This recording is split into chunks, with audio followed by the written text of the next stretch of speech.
ಈ exercise start ಮಾಡೋಕ್ಕಿಂತ ಮುಂಚೆ ಸ್ವಲ್ಪ ಬೇಸಿಕ್ಸ್ ಗೊತ್ತಿದ್ರೆ ಈಸಿಯಾಗಿ ಸಾಲ್ವ್ ಮಾಡ್ಬೋದು. ಓಕೆ, ಈ ಬೇಸಿಕ್ ನೋಡ್ರಿ. ಫಸ್ಟ್ ನಿಮಗೆ ನ್ಯಾಚುರಲ್ ನಂಬರ್ ಅಂದ್ರೆ ಏನಂತ ಗೊತ್ತಾಗಬೇಕು. ನ್ಯಾಚುರಲ್ ನಂಬರ್ ಅಂದ್ರೆ ಕೌಂಟಿಂಗ್ ನಂಬರ್. ನಾವು ಕೌಂಟ್ ಎಲ್ಲಿಂದ ಸ್ಟಾರ್ಟ್ ಮಾಡ್ತೀವಿ? 1 2 3 ಅಂತ ಕೌಂಟ್ ಮಾಡ್ತೀವ. ಸೊ ಅವನ್ನೆಲ್ಲ ಏನಂತೀವಿ? Natural number. 1 2 3 4 ಇವನ್ನೆಲ್ಲ ಏನಂತೀವಿ? ನ್ಯಾಚುರಲ್ ನಂಬರ್ ಅಂತೀವಿ. ಎಲ್ಲವೂ ಪಾಸಿಟಿವ್ ನಂಬರ್ಸ್ ಮಾತ್ರ ಇರ್ತವೆ ಹಂಗೆ. ಓಕೆ, ನೆಕ್ಸ್ಟ್ ಬಂದು ಹೋಲ್ ನಂಬರ್ ಅಂದ್ರೆ ಏನು? ಹೋಲ್ ನಂಬರ್ ಕೂಡ ಕೌಂಟಿಂಗ್ ನಂಬರ್ಸ್, ಬಟ್ ಎಲ್ಲಿಂದ ಸ್ಟಾರ್ಟ್ ಆಗುತ್ತೆ? 0 ಅಂತ ಸ್ಟಾರ್ಟ್ ಆಗುತ್ತೆ. 0 1 2 3 4 ಈ ತರ ಹೋಗುತ್ತೆ. ಇವನ್ನೇನಂತೀವಿ? Whole numbers. ಓಕೆ, ನೆಕ್ಸ್ಟ್ ಬಂದು ಇಂಟೀಜರ್. ಇಂಟೀಜರ್ ಅಲ್ಲಿ ಏನಿರುತ್ತೆ ನೋಡ್ರಿ? 0 ಇರುತ್ತೆ, ಪಾಸಿಟಿವ್ ನಂಬರ್ ಇರುತ್ತೆ, ಅದೇ ರೀತಿ ನೆಗೆಟಿವ್ ನಂಬರ್ ಇರುತ್ತೆ, ಬಟ್ ಫ್ರಾಕ್ಷನ್ ಇರಲ್ಲ, ಡೆಸಿಮಲ್ ಇರಲ್ಲ. ಓಕೆ, ಇಂಟೀಜರ್ ಅಂದ್ರೆ ಏನು? ಪಾಸಿಟಿವ್ ಇರುತ್ತೆ, ನೆಗೆಟಿವ್ ಇರುತ್ತೆ, 0 ಇರುತ್ತೆ, ಬಟ್ ಫ್ರಾಕ್ಷನ್ ಇರಲ್ಲ, ಡೆಸಿಮಲ್ ಇರಲ್ಲ. ಅವನ್ನ ಇಂಟೀಜರ್ಸ್ ಅಂತ ಕರಿತೀವಿ. ಓಕೆ, ನೆಕ್ಸ್ಟ್ ರ್ಯಾಷನಲ್ ನಂಬರ್ ಅಂದ್ರೆ ಏನು? ಇದೇ ಮೇನ್ ಕಾನ್ಸೆಪ್ಟ್ ಇವಾಗ. ಓಕೆ, ರ್ಯಾಷನಲ್ ನಂಬರ್ ಅಂತಂದ್ರೆ P/Q nothing but fraction type ಅಲ್ಲಿ ಇರಬೇಕು, where Q not equal to 0. Q ಬಂದ್ಬಿಟ್ಟು ಏನು? 0 ಇರಬಾರ್ದು, ಅಂದ್ರೆ ಡಿನಾಮಿನೇಟರ್ 0 ಇರಬಾರ್ದು. ಓಕೆನಾ? ಈಗ ನೋಡ್ರಿ, ಈಗ ರ್ಯಾಷನಲ್ ನಂಬರ್ ಎಕ್ಸಾಂಪಲ್ ನೋಡ್ರಿ. ಈ 0 ಫ್ರಾಕ್ಷನ್ ಆಗುತ್ತಾ? ಈಗ ನೋಡ್ರಿ, ಡಿನಾಮಿನೇಟರ್ ಕೆಳಗಡೆ ಏನಿಲ್ಲ ಅಂದ್ರೆ 1 ತಾನೆ, ಸೊ ಫ್ರಾಕ್ಷನ್ ಆಯ್ತು. ಇಲ್ಲಿ 1 ಕೆಳಗೆ ಏನಿಲ್ಲ ಅಂದ್ರೆ 1 ಇದೆ ಅಂತ 1/1 ಅದು ಫ್ರಾಕ್ಷನ್ ಆಯ್ತು. 2 ಕೆಳಗೆ ಏನಿಲ್ಲ ಅಂದ್ರೆ 1 ಇದೆ, 2/1 ಅದು ಫ್ರಾಕ್ಷನ್ ಆಯ್ತು. ಓಕೆನಾ? ಸೊ ಇವೆಲ್ಲ P/Q ಫಾರ್ಮ್. ಫ್ರಾಕ್ಷನ್ ಇದು ಕೂಡ ಡೆಸಿಮಲ್ ಕೂಡ ಬರ್ದಿದ್ರು ಕೂಡ ಇಲ್ಲಿ ಕೆಳಗಡೆ ಏನಿಲ್ಲ ಅಂದ್ರೆ 1. ಸೊ ಈಗ ನಿಮಗೆ ರ್ಯಾಷನಲ್ ನಂಬರ್ ಅಲ್ಲಿ ಏನೇನು ಬರುತ್ತೆ ನೋಡ್ರಲ್ಲಿ? ಹೋಲ್ ನಂಬರು ಬರುತ್ತೆ, ನ್ಯಾಚುರಲ್ ನಂಬರು ಬರುತ್ತೆ, ಇಂಟೀಜರ್ಸು ಬರುತ್ತೆ, ಫ್ರಾಕ್ಷನ್ನು ಬರುತ್ತೆ, ಡೆಸಿಮಲ್ಲು ಬರುತ್ತೆ. ಓಕೆ, ರ್ಯಾಷನಲ್ ನಂಬರಲ್ಲಿ ಇವೆಲ್ಲ ಬರ್ತವೆ. ಓಕೆ, ನೆಕ್ಸ್ಟ್ ಬಂದು ಇರ್ಯಾಷನಲ್ ನಂಬರ್. ಇರ್ಯಾಷನಲ್ ನಂಬರ್ ಅಂತಂದ್ರೆ ಮ್ಯಾಕ್ಸಿಮಮ್ ಏನು ಅನ್ಕೊಳ್ರಿ, ಯಾವ್ಯಾವ ರ್ಯಾಷನಲ್ ಅಲ್ಲೋ ಅವೆಲ್ಲ ಇರ್ಯಾಷನಲ್. ಓಕೆನಾ? ಯಾವ್ಯಾವ ರ್ಯಾಷನಲ್ ನಂಬರ್ ಅಲ್ಲ ಅವೆಲ್ಲ ಇರ್ಯಾಷನಲ್ ನಂಬರ್. ಈಗ ಸಿಂಪಲ್ ಆಗಿ ಹೇಳ್ಬೇಕಂದ್ರೆ ರೂಟ್ನಾಗ ಬರ್ದಿರೋ ನಂಬರು ಅದು ಮುಂದೆ ಸಿಂಪ್ಲಿಫೈ ಆಗಿಲ್ಲ ಅಂದ್ರೆ ಅದನ್ನ ನಾವು ಇರ್ಯಾಷನಲ್ ನಂಬರ್ ಅಂತ ಕರಿತೀವಿ. ಓಕೆ, ಇನ್ನೊಂದು ಎಕ್ಸಾಂಪಲ್ ಏನು? ಪೈ. ಓಕೆ, ಪೈ ವ್ಯಾಲ್ಯೂ ಏನು ತೊಗೊಂತೀವಿ? 3.142 ಲೈಕ್ ಹಂಗೆ ಡ್ಯಾಶ್ ಡ್ಯಾಶ್ ಅಂತ ಹೋಗುತ್ತಲ್ಲ, ಅದನ್ನ ಕೂಡ ನಾವು ಏನು ತೊಗೊಂತೀವಿ? ಅದನ್ನ ಇರ್ಯಾಷನಲ್ ಅಂತ ತಗೋತೀವಿ. ಓಕೆ, ಈಗ ಎಕ್ಸಾಂಪಲ್ ನಿಮಗೆ ರೂಟ್ ನೋಡ್ರಿ. ರೂಟ್ 2 ಸಿಂಪ್ಲಿಫೈ ಆಗಲ್ಲ, ಸೊ ಇದು ಇರ್ಯಾಷನಲ್. ಸಪೋಸ್ ನಾನು ರೂಟ್ 4 ತಗೊಂಡ್ರೆ ಇದು ಸಿಂಪ್ಲಿಫೈ ಆಗಿ ಏನು ಬರುತ್ತೆ ಆನ್ಸರು? 2 ಅಂದ್ರೆ ನಥಿಂಗ್ ಬಟ್ ಅದೇನದು? ರ್ಯಾಷನಲ್ ತಾನೆ. ಓಕೆ, ಸೊ ಇದೇನಾಗುತ್ತೆ? ಇದು ರ್ಯಾಷನಲ್ ಆಗ್ಬಿಡುತ್ತೆ. ಓಕೆ, ಇದು ಇರ್ಯಾಷನಲ್, ಯಾಕಂದ್ರೆ ಇದು ಮುಂದೆ ಸಿಂಪ್ಲಿಫೈ ಆಗಲ್ಲ. ನೆಕ್ಸ್ಟ್ ನೋಡ್ರಿ, ರೂಟ್ 9 ತಗೊಂಡೆ. ರೂಟ್ 9 ಸಿಂಪ್ಲಿಫೈ ಆಗುತ್ತಾನೆ, ಆನ್ಸರ್ 3 ಬರುತ್ತೆ. ಸೊ ಅವಾಗ ಏನಾಗುತ್ತೆ? ಇದು ಕೂಡ ರ್ಯಾಷನಲ್ ಆಗುತ್ತೆ. ಸಪೋಸ್ ನಾನೀಗ ರೂಟ್ 7 ತಗೊಂಡೆ. ರೂಟ್ 7 ಸಿಂಪ್ಲಿಫೈ ಆಗಲ್ಲ, ಸೊ ಇದೇನಾಯ್ತು? ಇದು ಇರ್ಯಾಷನಲ್ ಆಯ್ತು. ಸೊ ನಿಮಗೇನು ಗೊತ್ತಾಗಬೇಕು? ರೂಟ್ನಾಗಿರೋ ನಂಬರ್ ಸಿಂಪ್ಲಿಫೈ ಆಗಿಲ್ಲ ಅಂತಂದ್ರೆ ಅದನ್ನ ಏನಂತ ಕರಿತೀವಿ? ಇರ್ಯಾಷನಲ್ ನಂಬರ್ ಅಂತ ಕರಿತೀವಿ. ಇನ್ನೊಂದು ಎಕ್ಸಾಂಪಲ್ ಪೈ ಕೂಡ ಇರ್ಯಾಷನಲ್ ನಂಬರ್ ಅಂತ ಬರೀತೀವಿ. ಓಕೆ, ಲಾಸ್ಟ್ ರಿಯಲ್ ನಂಬರ್ಸ್ ಅಂದ್ರೆ ಎಲ್ಲರೂ ಬರ್ತಾರೆ. ರಿಯಲ್ ನಂಬರ್ಸ್ ಅಲ್ಲಿ ಹೋಲ್ ನಂಬರ್ ಬರುತ್ತೆ, ನ್ಯಾಚುರಲ್ ನಂಬರ್ ಬರುತ್ತೆ, ಇಂಟೀಜರ್ ಬರುತ್ತೆ, ಫ್ರಾಕ್ಷನ್ ಬರುತ್ತೆ, ಡೆಸಿಮಲ್ ಬರುತ್ತೆ. ಅದು ನಥಿಂಗ್ ಬಟ್ ಏನು? ರ್ಯಾಷನಲ್ ನಂಬರ್ ಬರುತ್ತೆ, ಇರ್ಯಾಷನಲ್ ನಂಬರು ಬರುತ್ತೆ. ಸೊ ಎಲ್ಲರೂ ರಿಯಲ್ ನಂಬರ್ಸ್ ಅಲ್ಲಿ ಬರ್ತಾರೆ. ಓಕೆನಾ? ಈಗ ಈ ಪ್ರಾಬ್ಲಮ್ ಹೋಗೋಣ.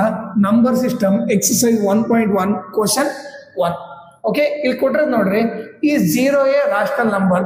0 ರ್ಯಾಷನಲ್ ನಂಬರ್ ನೋಡಿಲಿ, ರ್ಯಾಷನಲ್ ನಂಬರ್ 0 ಇದೆ ತಾನೆ. ಸೊ ಏನ್ ಬರಿಬೋದು?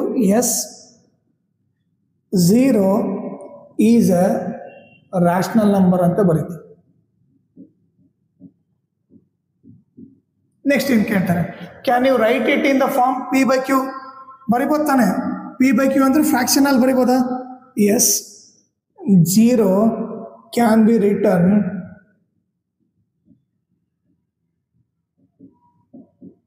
ಇನ್ ದ ಫಾರ್ಮ್ P/Q. ಯಾವ ಥರ ಬರೀರಿ ಅಂತಂದ್ರೆ ಎಕ್ಸಾಂಪಲ್ ಕೊಡ್ರಿ ಅವ್ರಿಗೆ.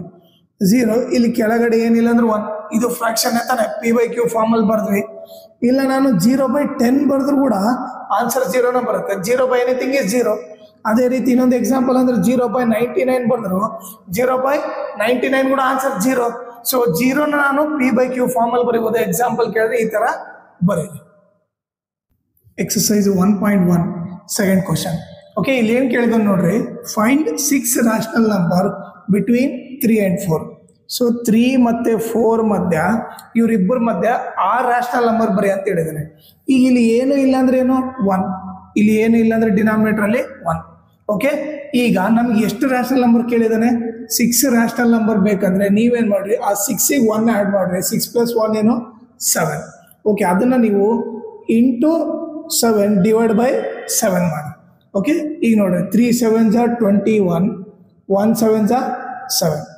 ಈಗ ಇಲ್ಲಿ ಕೂಡ ಇಂಟು 7 ಡಿವೈಡ್ ಬೈ 7 ಮಾಡಿ. ಈಗ 4 7s ಎಷ್ಟಾಯಿತು? 28, 1 7s are 7.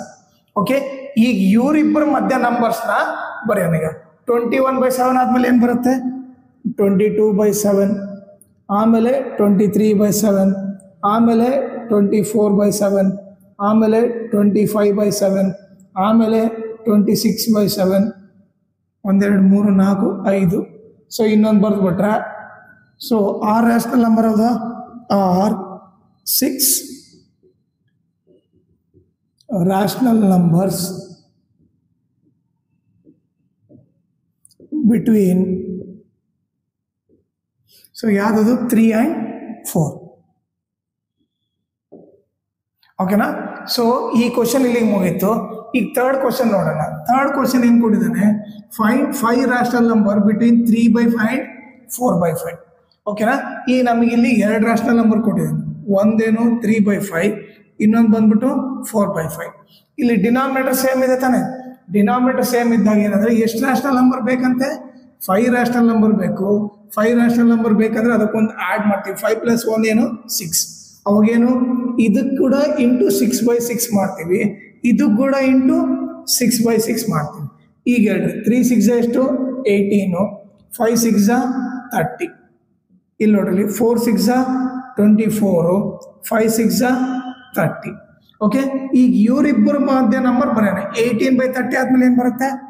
19/30, 20/30, 21/30, 22/30, okay, 23/30. 5 rational number ಅದ. 1 2 3 4 5 or 5 rational numbers between, so ಯಾವ ನಂಬರು? 3/5 and 4/5 ಅಂತ ಬರುತ್ತೆ.